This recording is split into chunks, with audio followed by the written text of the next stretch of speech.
Okay, you guys, this is from the Annie Hill blog. She's got some good stuff. My Scientology story. The dreaded Thursday before 2, and a crazy nightmare just for laughs. Dated January 21st, 2020. She's talking about Stats Day.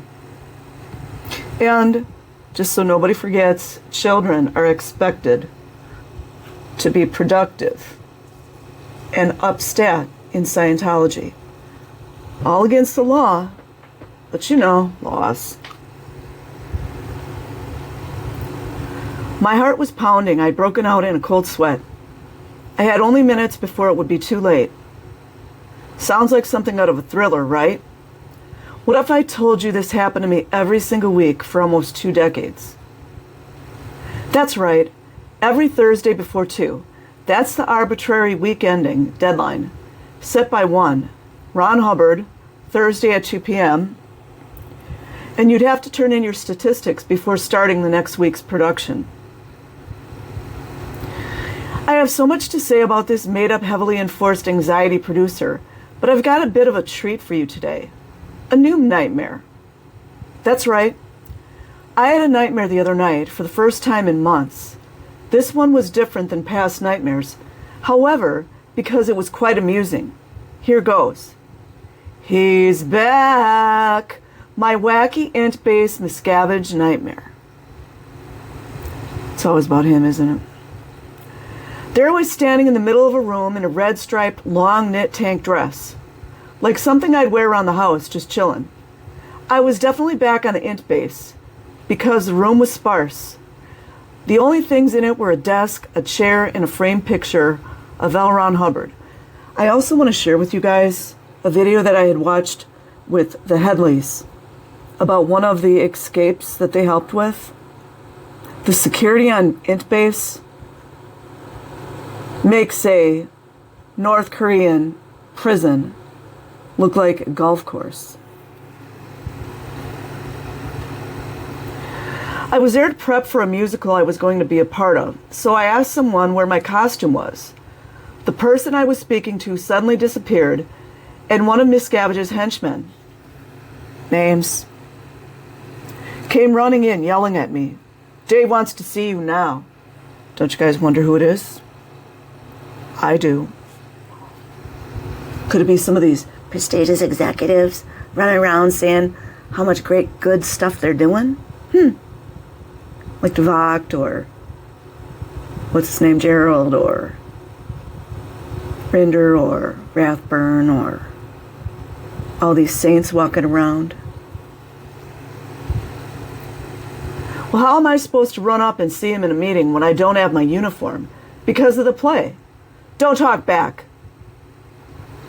That's backflash, by the way. Make it go right.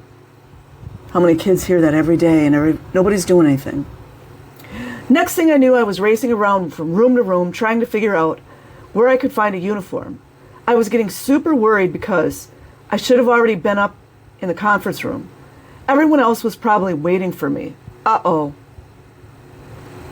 This is what's called walking on eggshells. After going through about 5 rooms, I suddenly looked down and saw that I was wearing the same red and white striped dress. But now I had on red shoes, white tights, and a white sweater. Not a standard uniform, but it would have to do. I ran out of the building and up the hill to the conference room, panting and sweating, knowing I'd be in trouble. There's no way for them to escape on int base. It's insanity. All of a sudden, there he was in all his shortness, Dave Miscavige, waiting for me in the doorway. He was shorter than I remembered, but he is super short in any case. His hair was no longer brown, but instead platinum blonde, with bobby pins placed strategically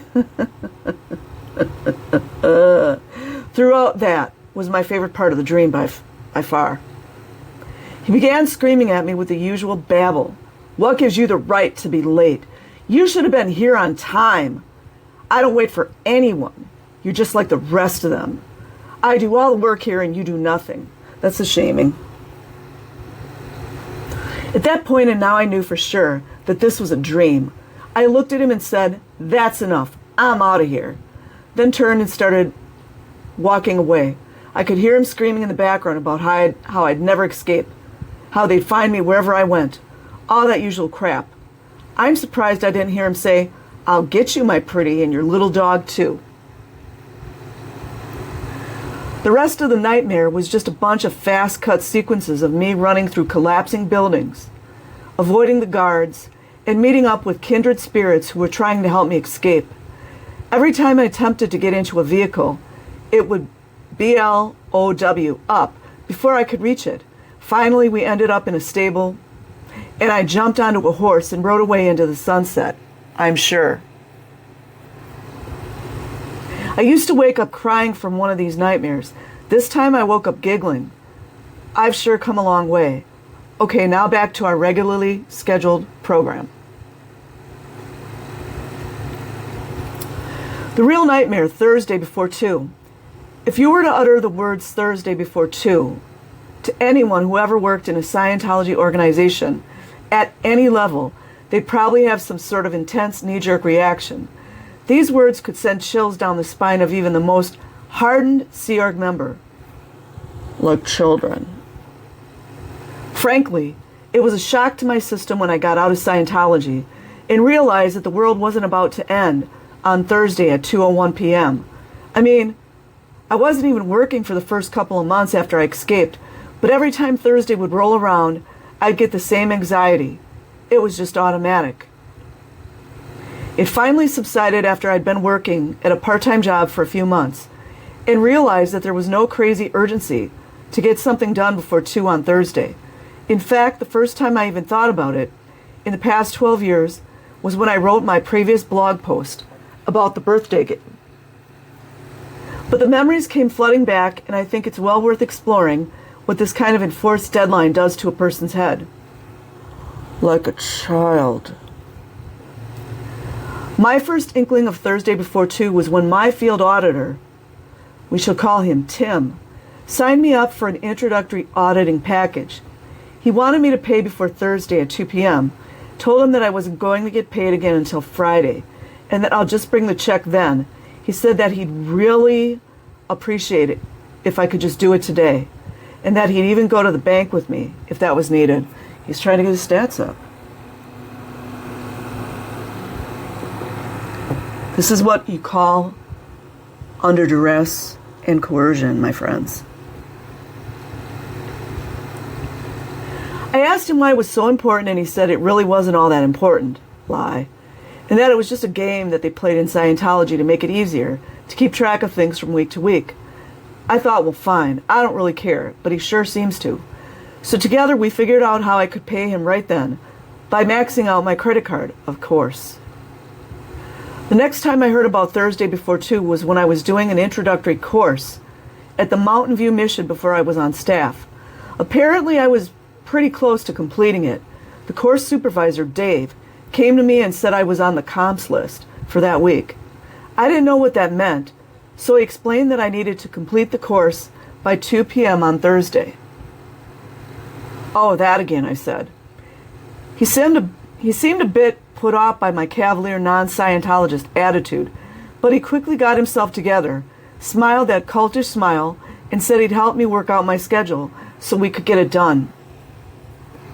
I thought it was kind of weird that he was more interested in getting me through the course by Thursday than actually making sure I learned the information.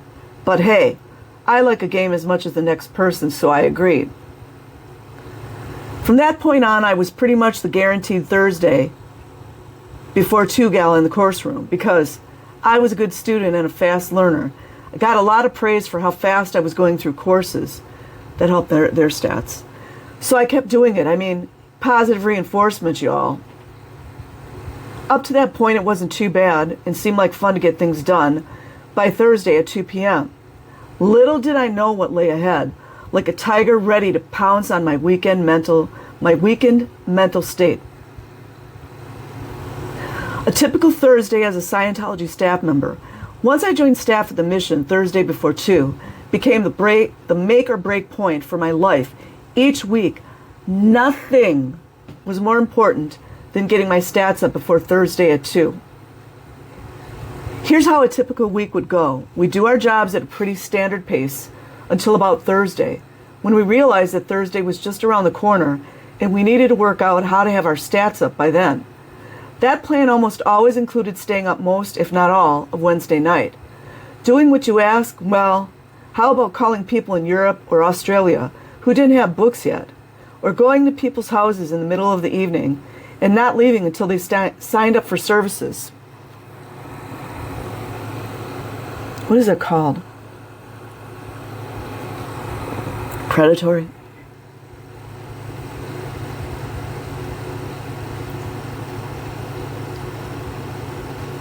Oh, you'd be amazed at the things we did, or maybe not, if you've been reading this blog for a length of time.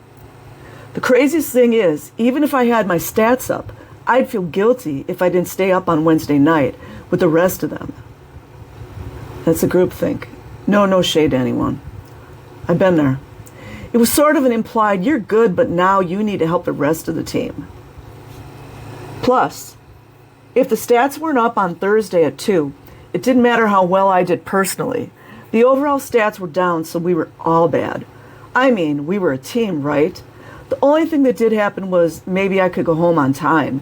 Thursday night. Wow, thanks. This is the thought process of Scientology is the only thing that can save the planet, and you don't actively do whatever it takes to get your stats up by the great Hubbard arbitrary Thursday at 2, then you're just basically evil, right? After a few years of this, it was an automatic program in my mind. Get my stats up by Thursday at 2. Do whatever it takes. If I didn't have a way to get the stats up that week, the anxiety would be completely overwhelming, and I'd find myself running around doing the craziest things just to try to get a book sold or a person in on the service. See above. I'm amazed that I don't have more anxiety in my life these days, based on what I've been through. But I don't.